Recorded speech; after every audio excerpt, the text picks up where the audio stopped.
দেশে নতুন করে কমিটি দিচ্ছে জাতীয়তাবাদী ছাত্রদল।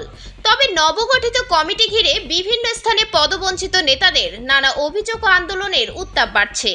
এরই মধ্যে ফেসবুক পোস্টে আদু ভাই ও বিবাহিত কমিটি থেকে পদত্যাগ করলাম লিখে এক ছাত্রদল নেতা পদত্যাগ করেছেন।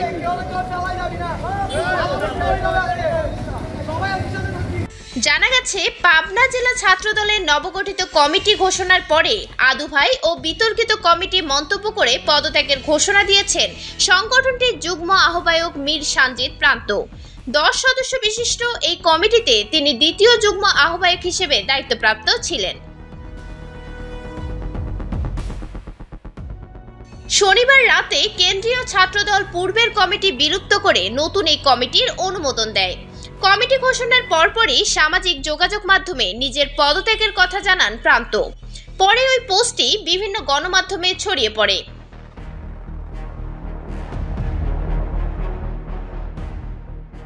সানজিদ প্রান্তর অনুসারীদের দাবি, পাবনা জেলা ছাত্রদলের আহ্বায়ক কামরুজ্জামান প্রিন্সের আনুমানিক বয়স 40 থেকে 42 বছর। অন্যদিকে মীর সানজিদ প্রান্ত এর আগে পাবনা বিজ্ঞান ও প্রযুক্তি বিশ্ববিদ্যালয়ের শাখা ছাত্রদলের সদস্য সচিব হিসেবে দায়িত্ব পালন করেছেন। তিনি এবার জেলা ছাত্রদলের সভাপতি পদ প্রত্যাশী ছিলেন।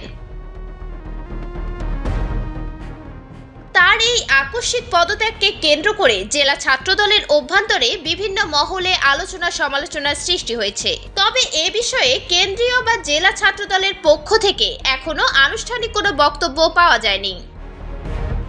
Dhaka voice news desk.